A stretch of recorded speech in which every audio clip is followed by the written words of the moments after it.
This lecture is for my professional seminar 1 for my EDD program at Fontbonne. This is designed to be a master's / doctorate level lecture on quantitative research and analysis. So I thought the best way for us to talk about quantitative research and analysis, what it is, how to execute it, would be to go through a sample study. And I'd like to study one of my favorite things, which is cookies, specifically chocolate chip cookies. So we're going to conduct a study on chocolate chip cookies. Now, what type of study are we going to conduct? Well, we'll answer all those questions as we go along. But the first thing I want us to do for our study is I want to study the average amount of chocolate chips in Chips Ahoy cookies, chewy Chips Ahoy cookies. There's a big difference. And then the reduced fat chewy Chips Ahoy cookies. Okay? So our research question is this. To what degree is there a difference in the amount of chocolate chips in Chips Ahoy cookies, chewy Chips Ahoy cookies, and reduced fat Chips Ahoy cookies? This is going to be our study, and this is the theme we're going to follow over the course of this lecture. So let's talk about basic steps in a quantitative study. So the first thing we want to do is we're going to want to state our goal, okay? And that is to determine what our population we want to study and what we'd like to learn about it. So our goal is to learn if there's a difference in the average number of chocolate chip cookies between 3 different types of cookies, okay? So we need to set our variables and choose our design. Then we're going to choose a representative sample, collect some raw data, use this data to use this data and the sample statistics we get from it to infer things about the population of all these cookies, and then draw our conclusions. So the first thing we need to set is our variables. So our variable is a measurable value or characteristic, okay? We must have an operational definition for our variable. This describes how we're going to be measuring it. So for our example, we're studying the amount of chocolate chip cookies, so we're going to be counting them. There are many different types of variables. So one thing is the independent variable. Independent is the factor that causes the change in the study, okay? So our independent variable is the different types of cookies. They're also subject or attribute variables. So those are characteristics of a population that cannot be controlled, such as gender or age. Our dependent variable depends on the independent variable. So our independent variable is types of cookies. Our dependent variable is the number of chocolate chips. Now, there can also be mediator, moderator, and confounding variables. Now, mediator is also called the middleman, okay? It shows how the independent variable affects the dependent variable. So for example, if I give my employees a bonus, that's going to increase their morale and I'll have improved quality of work. So this right here, this increased morale is my middleman variable, my mediator variable. Next, I've got a moderator variable. That influences the relationship between independent and dependent variable. So for example, your biological sex has an impact on how stress affects your health. The last one is confounding variables, okay?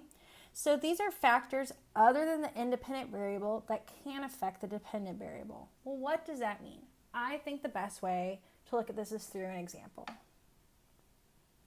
Let's talk about ice cream sales and shark attacks, okay? So here we have the amount of annual shark attacks and the ice cream sales in thousands of dollars. You can see that there is a positive correlation, right? We found a nice little line right here. And it seems that the more ice cream sales, the more shark attacks there are. Okay, so is the increased number of ice cream sales causing these number of shark attacks? No, there's a confounding variable here. What happens when ice cream sales go up and shark attacks go up? Well, it's summer. It's summer. People are outside swimming, buying more ice cream. So there's the summer is this confounding variable that makes it look like there's a relationship between ice cream sales and shark attacks, but there really isn't. So let's take a look at our study. But the first thing is as we have an operational definition, it's going to describe how we measure our variable. And in order to do this, we need to know the variable's level of measurement. So there are 4 different types of levels of measurements. There's ordinal, nominal, interval, and ratio. Pay attention to the names. Nominal, ordinal. That'll help us remember what types of variables what levels of measurements these are specifically. So for nominal data is stuff that is categorical. Think of name like nominal, okay? Data that is measured using the nominal scale is categorical, not qualitative. We're doing a quantitative study right now. This is the simplest level of measurement. It can be described by labels or categories. Examples of this would be brands, names, along with yes and no data. And this type of data cannot be used for calculations, okay? But we can look at the frequency, the data value that occurs the most, and things like that. In some studies, when you're using analysis like SPS or Excel, you will want to assign a number, but these numbers have no intrinsic meaning. For example, you could say 1 is female and 2 is male. The next one is ordinal. Ordinal scale data is similar to the nominal scale, but it can be ordered. Okay, we describe it with a ranking scheme. Examples of this could be rating scales, socioeconomic status, Likert scales, which are agree, strongly agree, neutral, disagree, strongly disagree. That's an example of a Likert scale. There's debate about whether ordinal scales can be used for calculations because they do have a specific order and you can assign numbers to them just like nominal, but I would say don't do it. When in doubt, don't do it. There's still a lot of debate out there as whether to do specific calculations on ordinal data. The next 2 types of data we're going to see is interval and ratio. So interval scale data has a definite ordering and the differences can be measured, but this data doesn't have a starting point, okay? This lack of fixed zero means there's no absence of the thing being measured. So for example, temperature. Even when the temperature is 0, there's still a temperature. That's a temperature. It's not like there's no temperature. We haven't found absolute 0 just yet. Ratio scale is data that can be compared. It has a 0 point. So test scores out of 100. You could get a 0. You can weigh nothing. You can have no height. Okay? Those have a 0. Okay? So they do have a starting point. So let's take a look. We want to identify the level of measurements as nominal, ordinal, interval, or ratio for each of the following sets of data. So, numbers on a uniform that identify players on a team. This is going to be nominal. Those numbers don't mean anything. What information is also on the back of a jersey? The player's name. That's a key point there, okay? How about calendar years of historic events such as 1776, 1945, or 2001? Well, those are years, so that's going to be interval. Student rankings of cafeteria food is excellent, good, fair, poor. That has an order to it, so that's going to be ordinal. Temperatures on the Celsius scale, interval, right? Remember, interval refers primarily to temperature and time. Runners' times in the Boston Marathon, that's going to be ratio. It has a 0 point. And last but not least, zip codes. Zip codes are numbers given to areas to identify them, okay? But they have that number has no intrinsic value. Like, we wouldn't want to calculate the average zip code. We could add together my zip code and your zip code and find the average zip code. It doesn't work like that. So this is going to be nominal. So let's talk about our study, okay? So what are our independent variable? and their level of measurement. While our independent variable is the type of cookie. So that's going to be Chips Ahoy, Chewy Chips Ahoy, or Reduced Fat Chips Ahoy. And that's a nominal level of measurement. Our dependent variable is the amount of chocolate chips. And because we can start and have 0 chocolate chips, this is going to be a ratio level of measurement. So, basic steps of a quantitative study. Oops.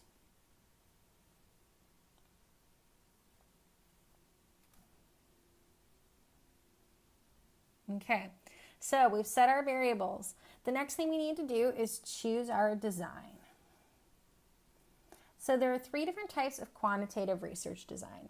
There's randomized experimental, which has a couple different types of tests, quasi-experimental, and non-experimental. And we're going to go into these at length. So randomized experimental designs are used to determine if there's a causal link between independent and dependent variables, okay? We want a comparison, 2 groups, experimental and control groups, okay? Experimental groups get a treatment and control groups do not. And what we want to do in these randomized experimental designs is we want to control for differences between groups in the sample. This will increase internal validity. So we would want our groups to be pretty similar, right? If we were discussing, if we were studying reactions to stress, we'd probably want both of our groups to have a mix of people of each group to look similar in comparison to age, income level, education level, race, things like that, okay? And we found these groups using probability randomization methods, which we'll talk about in a little bit. Now, in randomized experiments, there's 2 groups. There's a treatment group and a control group. The treatment group in an experiment is the group who received the treatment of being tested. It's important to remember that that treatment isn't always medical. It could be attending a class. It could be attending a lecture. It could be medical. It could be changing your diet. So keep in mind that it doesn't always have to be medicine. And the control group is the group that does not receive the treatment being tested. So let's take a look at an example. A study divided college students into 2 groups. One group listened to classical music before being assigned a specific task, and the other group were just given the task without listening to classical music. Researchers found that those who listened to classical music performed slightly better if they did the task within a few minutes of listening to music. The 2 groups performed equally on tasks completed later. So what is our treatment in this case? Our treatment in this case is listening to classical music. The variable being studied is whether this treatment has an effect on a student's ability to complete a task. And our control group is those who didn't listen to the music, and our treatment group is those who did listen to the music before conducting the specific task. So there's 3 types of randomized experimental designs. One's post-test only. So our participants are randomly assigned to either the experimental group or the control group. The experimental group gets the treatment, the control group does not. And the 2 groups are measured for the dependent variable after exposure to the independent variable. Okay?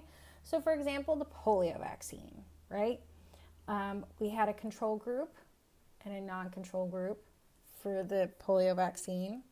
And then after they were given the vaccine, they followed them to see who got polio and who did not. Okay, so that was a post-test only.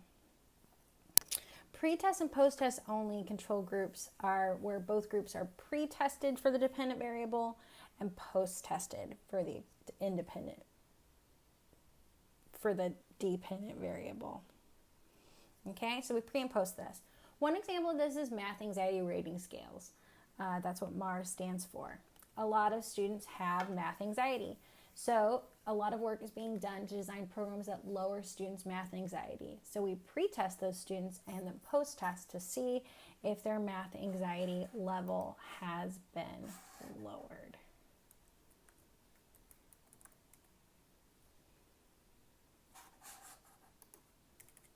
The last one is factorial design, okay? So this allows you to vary several variables within an experiment. There's no control group, but groups are tested for the dependent variable after exposure. So here we're comparing two variables. We're testing study tools for improved grades. So our dependent variable is grades. We've got group tutoring, and then group tutoring and group study, or group tutoring and independent study. And then we have one-on-one tutoring and group study and independent study. So we're getting each combination of these variables. Quasi-experimental designs, what's different about them and why they're quasi-experimental is they lack random assignment of participants into groups.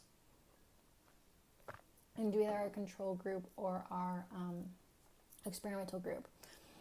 This is typically done when we're studying naturally occurring groups or groups where membership is self-selected.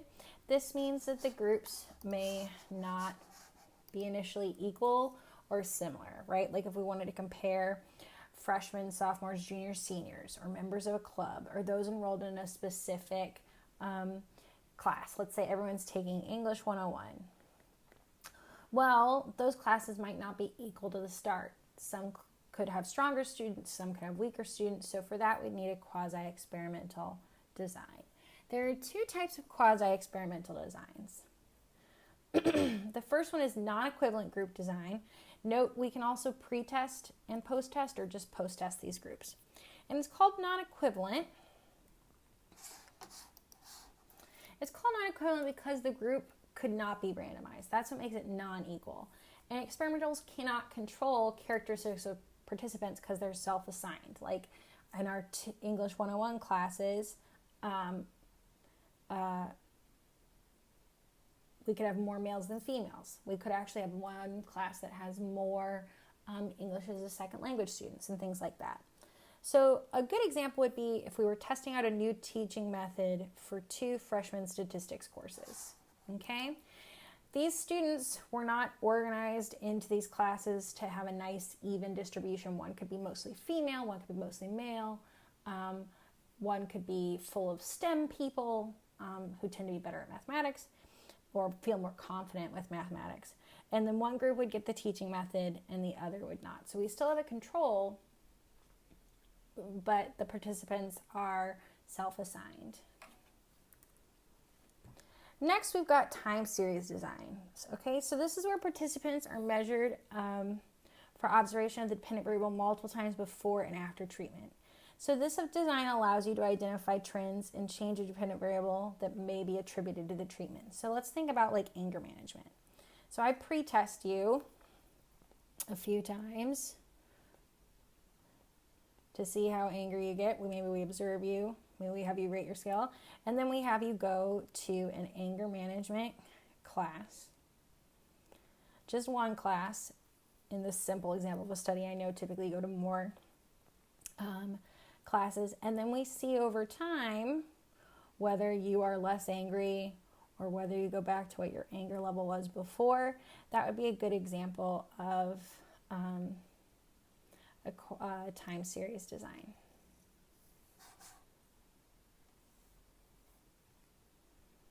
Next, we have our non-experimental designs. And there is one type of non-experimental design, and this is a correlation design. So this just seeks to determine if 2 variables are naturally related. This is no treatment, just observation. It's also important to remember that correlation isn't causation, and confounding variables may be a problem.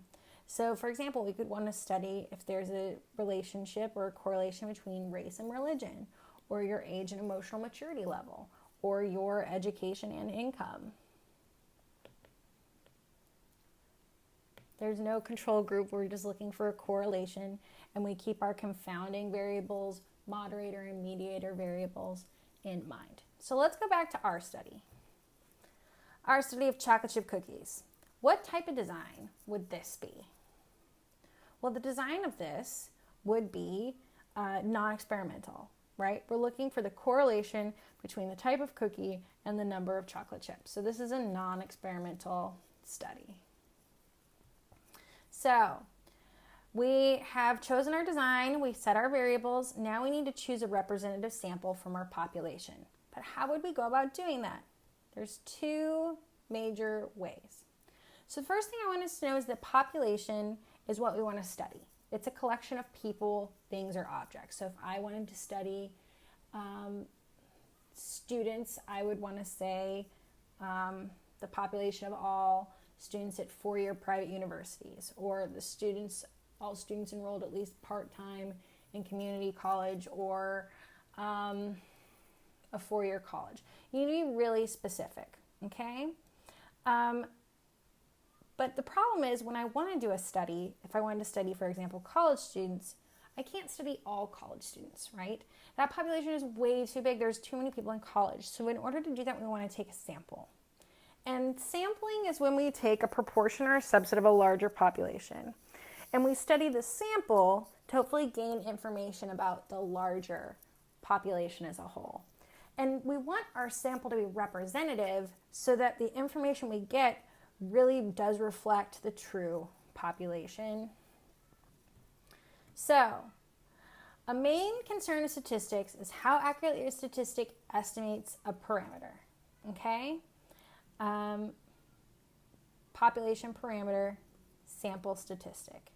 Parameters are of a population, like the percentage of males and females. Sample statistic would be maybe the percentage of women in our class, which in that case is 100%, which is really off from the true population of women, which is 48%, right? So we need our sample to be representative of the population, okay? When we were studying college students, we wouldn't want to only study women or freshmen, okay? This does not represent all students. So we can find representative samples, okay, by picking members randomly from a population.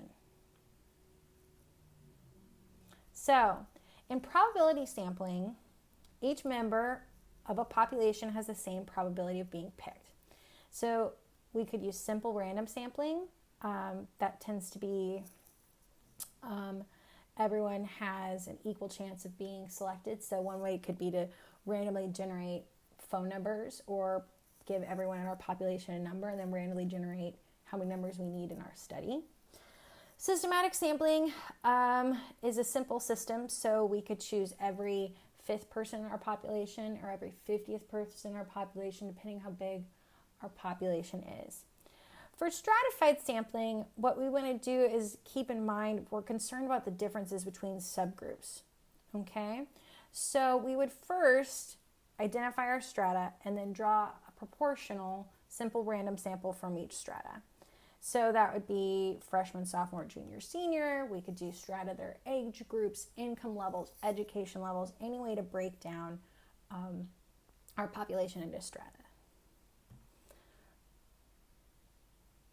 So in non-probability sampling methods, each member does not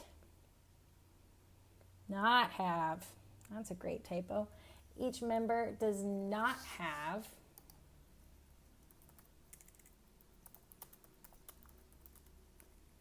the same probability of being picked. So one main thing we could do is convenient sampling, okay? We use a sample that happens to be convenient to select. So when you were taking statistics or trying to do little bits of statistics in high school, you probably interviewed your family members and people in your class, or maybe your best friend, right? That was convenient for you, okay? We could also do purposive sampling. So we pick a sample based on the particular purpose that it meets, with an E, meets the needs of our study, okay? So if I wanted to study women with PhDs who had tenure, who taught Russian literature, that's a small population. I would have to go and purposely find women who met all that criteria to be in my study. Quota sampling is a little similar to stratified sampling, but we don't know the probability of being selected. So we break everybody up into strata, but then say we pick a fixed number, not a proportion. So we don't know the probability of being selected, and not every group has the same probability. So let's look at a couple examples. What type is this? I'm selecting every third person, right? That's systematic. Systematic sampling. How about what type is this? What study is this? Hey, do you support the death penalty? Please don't yell it out your window. It's probably not a good idea. This is convenience sampling. Convenience sampling can also be like testing outside of grocery stores and things like that. So let's take a look at our study. So for our study, how would I pick a representative sample? So I would want to choose any probability sampling method. So any package of cookies has the same likelihood of getting picked. So, or we could do, we don't know how much of each type of cookie there is, right? So we could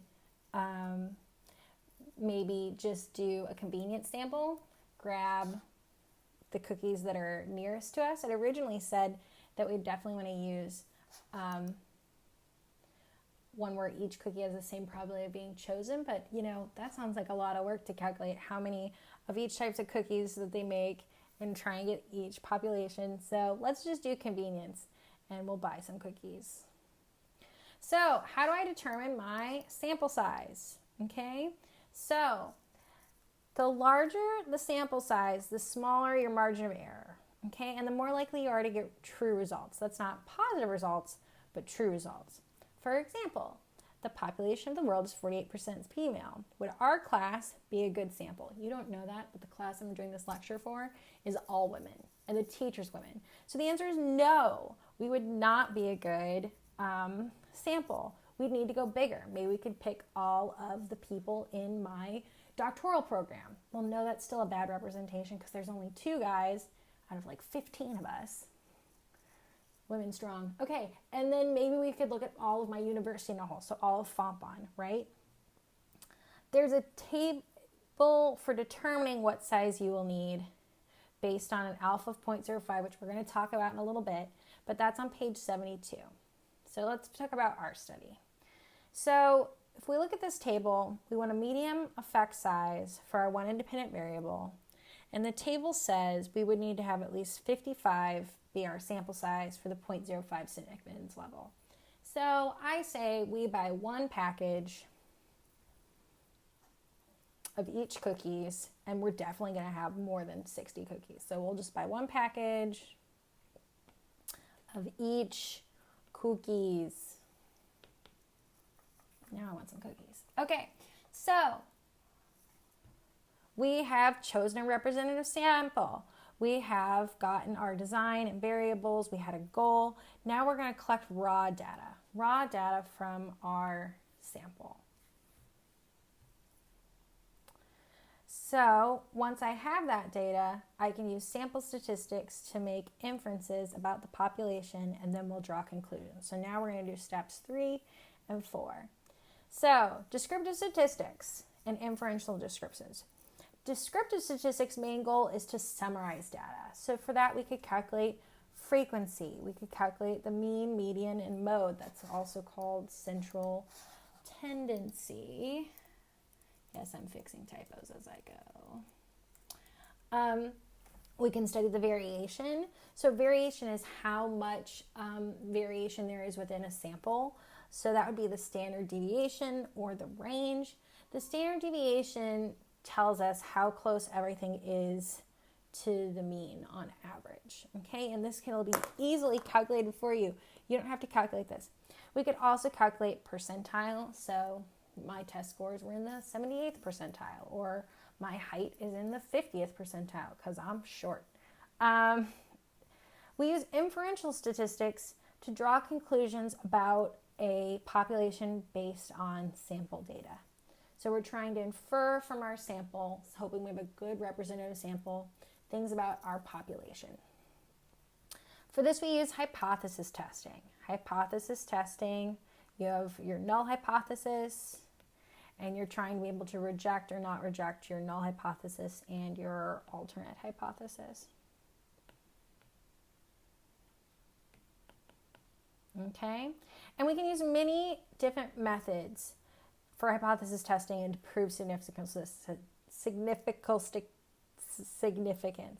One's normal distribution. We've also got students' t-distribution, which is pretty much the same thing as normal distribution, but your standard deviation is unknown. We've got ANOVA testing. That stands for analysis of variance. It's what we're going to use for our cookie study, but it tests whether or not there's a difference between the means of groups. So we're looking at the average or mean amount of cookies in these 3 different types of cookies, and we're going to see if there's a statistically significant difference. Okay, we can also use chi-square, which looks for relationships between variables. Okay, so like I said, for our study, we're going to use ANOVA. Okay, it tests for differences between the means of cookies, chewy Ahoy, and reduced fat cookies. Now, I said that inferential statistics look for statistical significance, and I hadn't defined that yet. So why don't we talk about what statistically significant is? A set of observations or measurements in a statistical study is said to be statistically significant if it is unlikely to have occurred by chance. If it is unlikely to have occurred by chance, it is statistically significant. So let's take a look at a few examples. So, consider the global average temperature. The 15 years from 2001 to 2015 were 15 of the 16 hottest years on record up to 2015, using records going back to 1880. So that's like 150 years worth of records. More than that. Great, I'm not so great at math. Okay, would we say that having 15 of the 16 hottest years on record occur in a single 15-year period is statistically significant? Yes, right? That's statistically significant that those years were so close together. It's unlikely that that occurred by chance. There must be some underlying clause, like climate change. Okay? Let's take a look at another example. So, the team with the worst win-loss record in basketball wins one game against the defending league champions. Is this one game statistically significant? No. It's one game. One game. So that would not be statistically significant, okay? Even the other underdog can have a win sometimes. Okay, let's say a researcher conducts a double-blind experiment. That means that those in the control group and those conducting the experiment don't know who's in which group. During a 3-month period, 100 randomly selected people take an herbal supplement and 100 people take a placebo. And we want to see if this herbal supplement is effective in preventing colds. So the results show that 30 people in the treatment group, so who got the herbal formula, got a cold, compared to 32 people in a control group. Is this statistically significant? No. This is not statistically significant. That's a difference of 2 people. So think in your gut, like how many people you would need to have for it to be statistically significant. Would it have to be half? Would it have to be a third? So that's kind of your gut. But we are going to be able to calculate statistical significance. So, in general, when we determine statistical significance, we're qualifying the likelihood that a result may have occurred by chance. So we could ask questions like this one. Is the probability that an event occurred by chance less than or equal to 0.05? So 1 in 20%, right? We find 0.05 by taking 1 out of 20, okay? When we're looking for statistical significance, we're looking at the probability that an event occurred by chance. Alpha is the probability an event occurred by chance. Alpha can be 0.01 or 0.05. If it's any higher than 0.05, for example, like 0.1, so that would be a 1 in 10 likelihood of occurring by chance, don't trust it, right? That doesn't seem too statistically significant. Our confidence level is 1 minus our alpha, okay? So if alpha is 0.01, that means your results have a probability of occurring by chance 1 out of 100 times. So 1% chance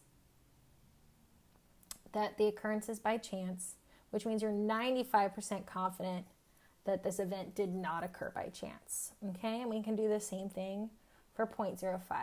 Alpha is also called the p-value or the probability value. So, how do I determine if a result is statistically significant? Okay, if the probability that an event occurred by chance is less than or equal to 0.05, we say the event is statistically significant, the 0.05 level. If the probability that an event occurred by chance is greater than 0.05, we say it's not statistically significant at the 0.05 level. And we can do the same thing for 0.01. So, in a test of the polio vaccine, 33 of 200,000 children in the treatment group got polio, while 115 of those in the control group got polio. A precise calculation, okay, analysis of variance, showed that the probability of this difference between the groups occurring by chance was 0.00002. Was this event statistically significant? Yes, and we want to use the smallest value we can. Our options are 0.01 or 0.05. So it is at the 0.01. Significance level. Note, this is a lot smaller than 0.01. But I can't go any smaller, right? We can only have a 1 in 100 chance, typically. So our study, we've got a representative sample with any probability sampling method.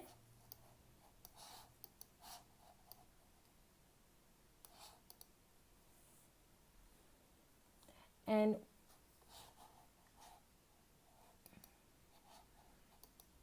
now we need to look at some raw data in order to calculate some sample statistics. So I have some raw data for us. So I got this data from statdisc.com. You can also use it to do statistical calculations. And what this has is the number of chocolate chips in a bunch of Chips Ahoy cookies, Chips Ahoy Chewy cookies, and reduced fat cookies. Okay? So I said I was going to conduct an analysis of variance on this data. Two things I want us to know about data is that we can display our data and we can use this data to state our conclusions.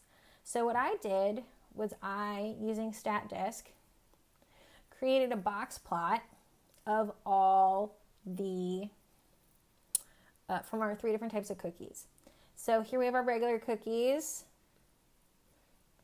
right? We have our minimum amount of chocolate chips, our maximum is 30. For Chips Ahoy Chewy, we have a median of 20, a median of 20. Oh, these have the same median, interesting. And here we have a mean, the average number of cookies, the middle value of cookies occurring was 24. And we wanted to see if there was a statistically significant difference between these. So at least one of the means is different. So we can conduct an ANOVA test. And when you conduct an ANOVA test, it gives you a lot of different data. And one of those data is your p-value. Well, we've got a p-value of 0.001, 0.0000, and that's really, really tiny, right? It's probably got some digit like over here. But we can conclude that our information is statistically significant. The difference in the means of these cookies, amount of chocolate chips, is statistically significant at the 0.05 significance level. Here are my references. Feel free to comment with any questions. Thanks for listening.